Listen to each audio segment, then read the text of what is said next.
Heyo at Hematu. Yeah, sorry about that. I have a habit of slipping back into the Planko language. It's good to finally meet you in person.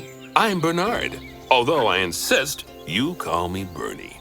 The only person who calls me Bernard is my wife. And even then, only when I've tracked elephant dung into the carpets. As you know, I own several zoos, but I always like to show people the ropes here at my home. This is the first zoo I ever opened, and a source of great pride for me. And prides, thanks to a lion breeding program we ran in the 80s. But we're in the middle of a big renovation, and that's where you come in. Sadly, our old contractor had to retire after developing a fur allergy. Poor devil kept sneezing his dentures into the lion habitat. So, it's up to you to finish everything off. Don't worry, though. I'm not completely throwing you in at the deep end. My head keeper, Nancy Jones, will be lending a helping hand. Oh, she's a hard worker, and she'll expect you to be too. But I'm sure you'll get along like a house on fire, or even better, one that isn't on fire. Less shouting that way. Hello there. From that rosy, fresh face of yours, I'm guessing you're Bernie's new hire. Good. Now, I hope you're ready to ditch your diploma because we're about to get really hands-on. But before we begin the real work, how about we familiarize you with the zoo by learning how to fly around it and visiting some of our beautiful animals? We'll start by popping over and having a look-see at the grizzly bears in their habitat.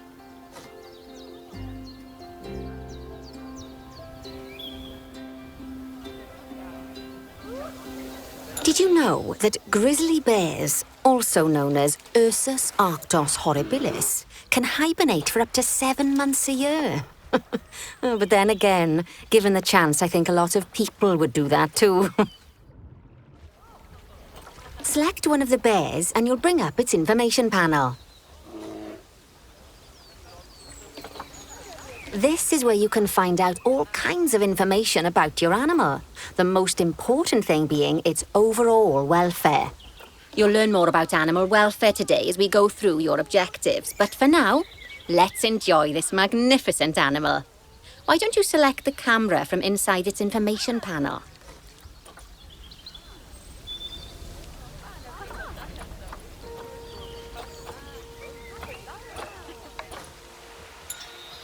See, now this is a fantastic way to get a close look at your animals. Okay, when you're ready, let's pop over to the other side of the zoo and take a look at the lions. I've marked their location for you to find.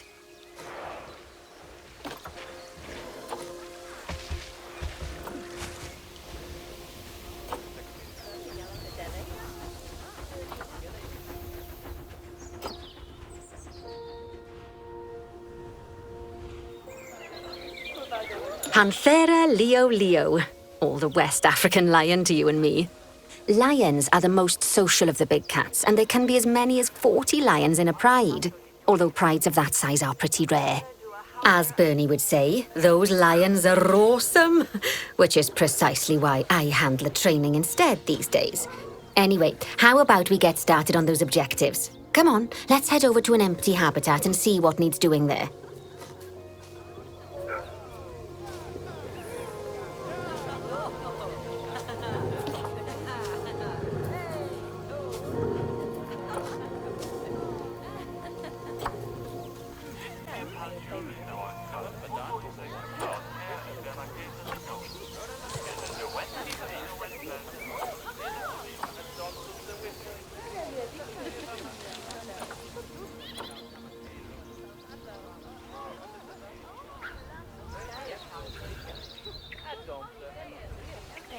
As you can see, it's a lovely space for animals, but it's missing a certain something. Well, 2 somethings. Warthogs. So I'd like you to adopt a pair of them. To adopt animals, we need to open the animal market, which is in the animal trading section.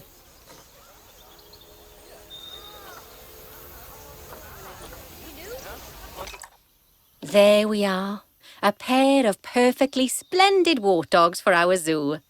Just select them and choose Adopt. Normally, the animal exchange would be full of animals, but I've emptied out the market while you learn how it works. The last thing I need is you accidentally ordering a dozen elephants.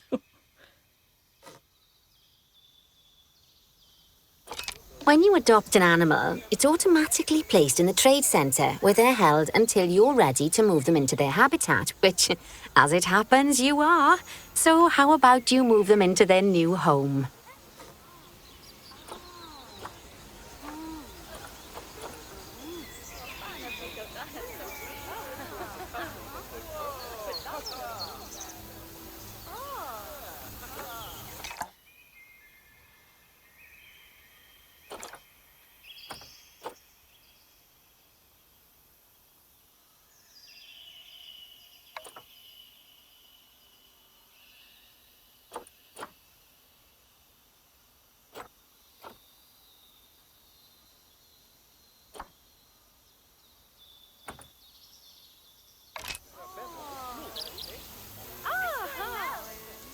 When you ask for an animal to be moved into a habitat, your caretakers will go to the trade centre, collect your animal and deliver them to your selected habitat.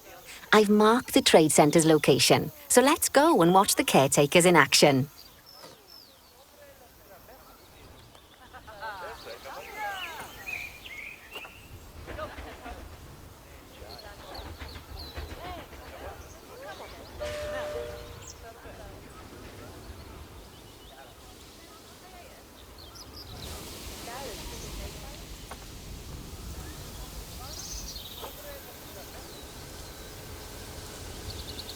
Well, as you can see, those caretakers don't hang about. They'll move those animals to their destination as fast as possible. Of course, normally we'd have to place the animals into quarantine before moving them into a habitat, but I am assured by a person of good standing that these warthogs are in the very rudest of health. Right, let's get the warthog's habitat finished up so we can keep them nice and happy. You see, each animal in the zoo has an overall welfare statistic, basically how happy they are. And that overall welfare statistic is itself comprised of 4 different areas: nutrition, social health, habitat, and enrichment.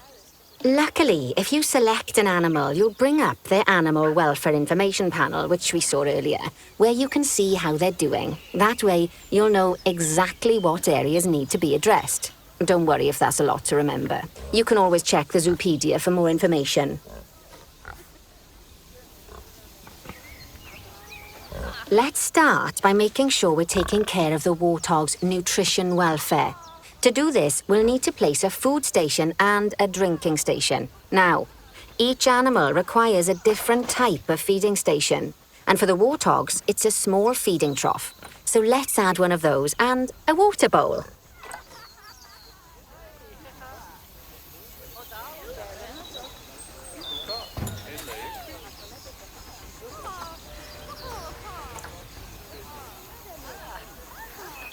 Animals also require stimulation to keep them happy. Let's add a lovely mud bath for the warthogs to roll around in. That bath will count towards their enrichment welfare, specifically their toy enrichment welfare. Oh, nice work. You've got a knack for this, I see. Now, our contractor had to leave in a hurry, so this place is in a fair old state. Unfinished thingamajigs and whatsits all over the shop. But the first thing we need to finish is the ostrich habitat. It's over near the hippos.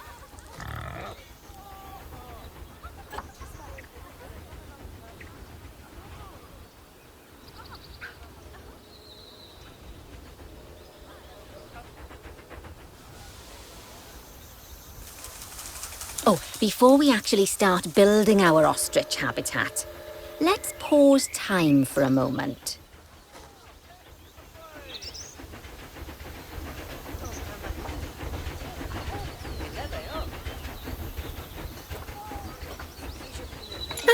That's more like it. A quick break. Sometimes it's a good idea to pause the game whilst you're doing something which requires your concentration, because it'll stop the zoo spinning out of control while you're looking the other way. Let's keep the game paused while we get this ostrich habitat built.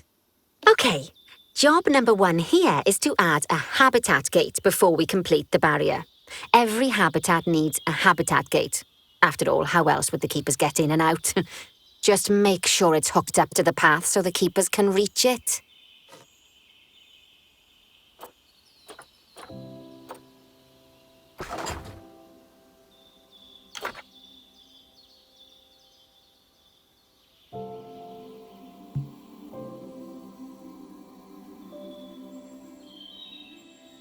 Right, let's complete the perimeter barrier so we can adopt us some ostriches.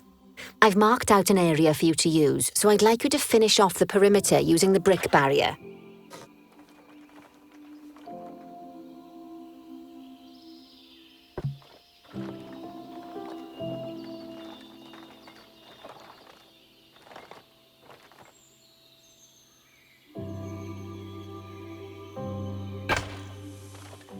Good work! Remember, before you can place animals in any habitat, it has to have a full loop of connected barrier. Now, you've probably noticed that guests can't actually see into this habitat at the moment. At least not without a stepladder. But seeing as they're banned, I'd like you to select a piece of barrier and swap out the brick for a glass barrier so the guests can see in.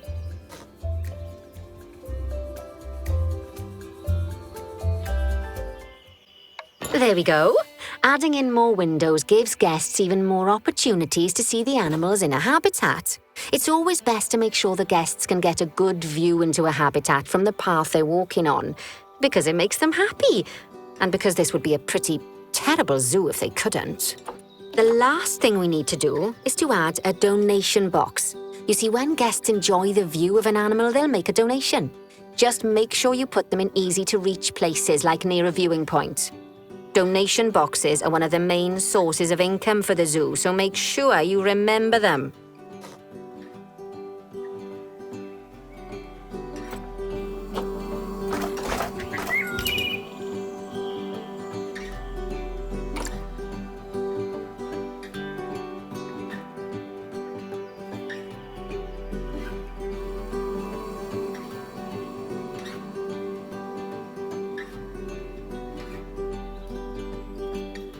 Now, before we adopt our ostriches, you should unpause time. After all, if time's paused, then so are our caretakers, which will make it a bit tricky for them to deliver the ostriches.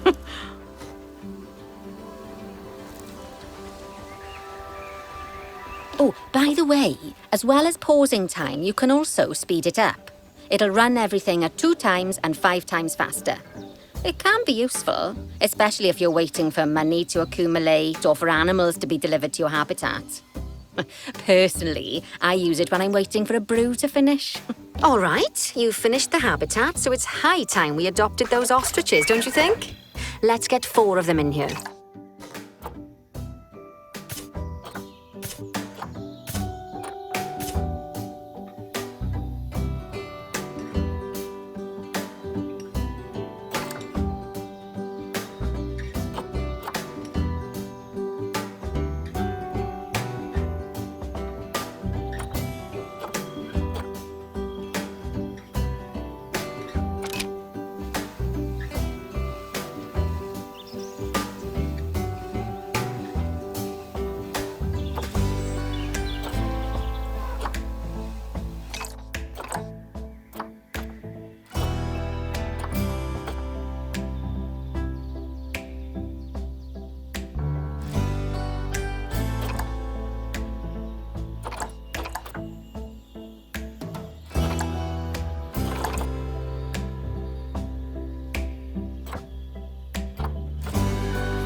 While we wait for them to be collected by the caretakers and brought to the habitat, you should get it ready for them. Add a suitable feeding station, water station, and an appropriate food enrichment item. It's often best to place things like enrichments and feeding stations near to the habitat perimeter so guests can get a really good view of the animals.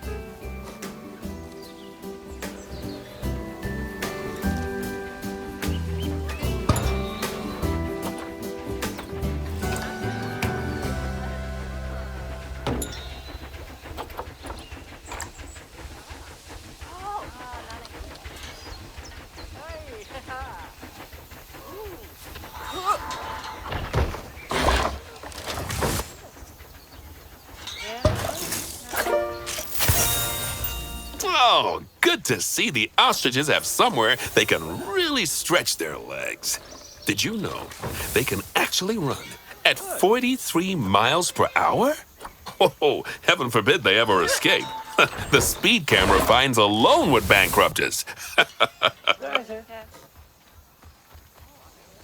Well, Bernie certainly seems impressed. Did he do his speed camera joke? Every time we get an ostrich. So, now we've made the ostriches' lives a bit better, let's do the same for the keepers, shall we? To make it easier for the keepers to feed the ostriches and hippos, we should build a new keeper hut.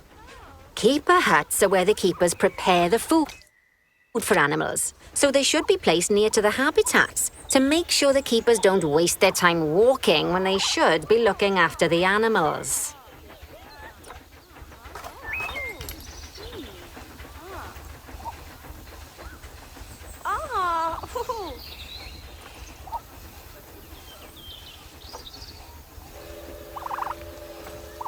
You'll need to rotate the keeper hut to get it to connect up to the path.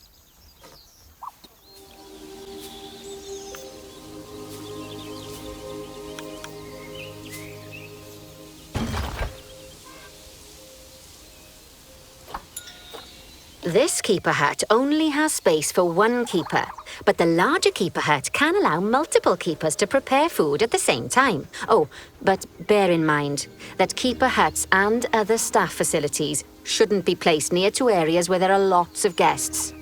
Guests don't like seeing facility buildings, and it can affect their happiness. Negatively. In case that wasn't clear. Something that all facilities, shops, and a whole host of other objects need is power. And that obviously includes your newly built keeper hut. So let's place a transformer next to it, shall we?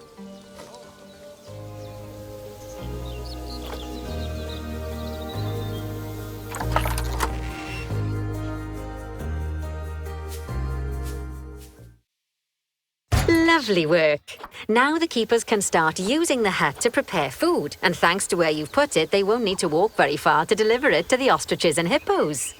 Let's get on to your next objective then. Bengal tigers. We want to adopt some, but I'm afraid there's nothing ready for them yet. Head on over to the plot of land I've marked out. It's not too far away.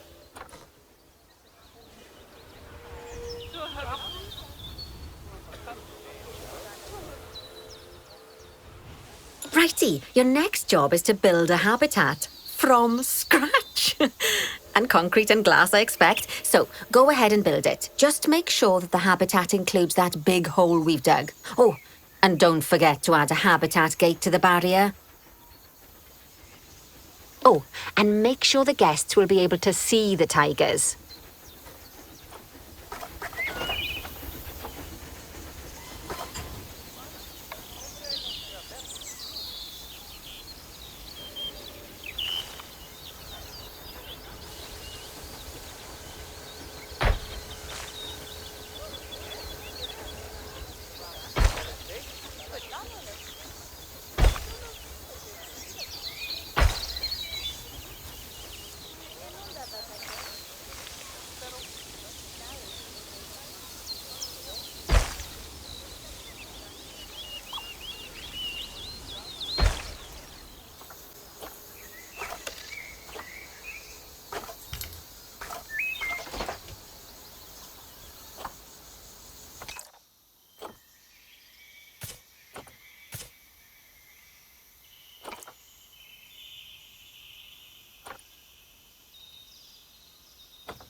Whilst our trusty caretakers collect and deliver the tigers, let's take a look at preparing the habitat for their arrival.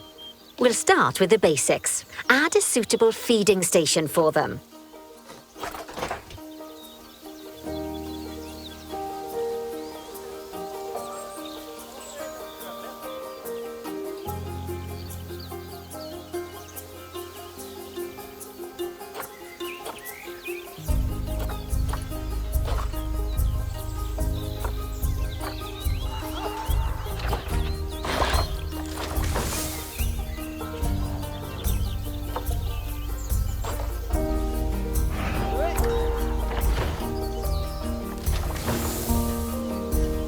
This time, instead of adding a water bowl, let's try something different. Some animals need a pool in their habitat so they can go for a swim, but they can also use it to drink from. All you have to do is make sure the banks of the pool have a gentle slope so they can easily get a nice, refreshing drink. There's already a pool excavated, but you still need to fill it with water. You should do that by going into Terrain and selecting the water tool.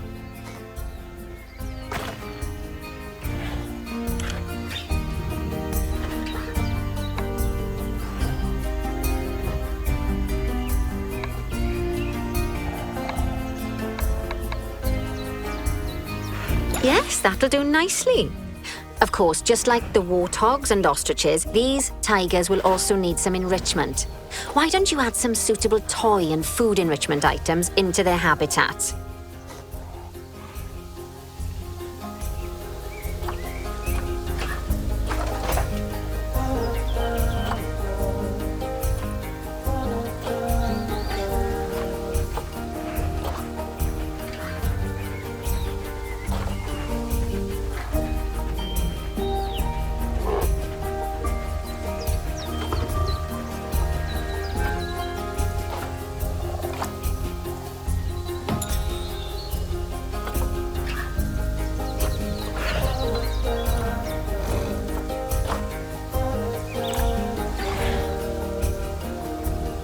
Okay, it's really starting to take shape.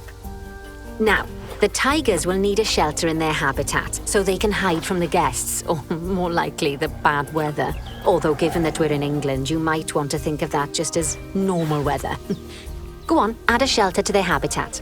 You can either build one from various suitable bits and bobs, or if you like, just pop down the blueprint that I've already built for you.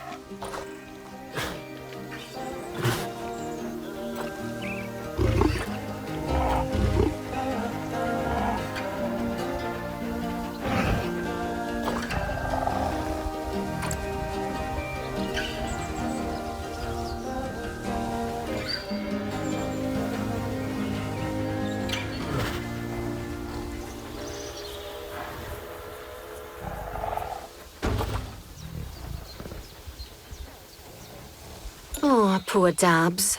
I'm sure it can't have escaped your attention that the tigers look a bit miffed. That's because they aren't too keen on the type of terrain in their habitat. Select a tiger and bring up its information panel.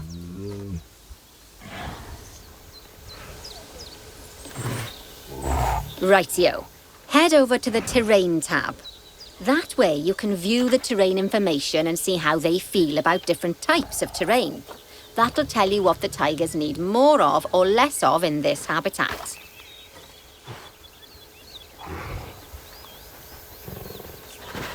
Okay then, open the terrain editing tool, select painting, and give them some more soil. Yes, that should help with the habitat part of their welfare.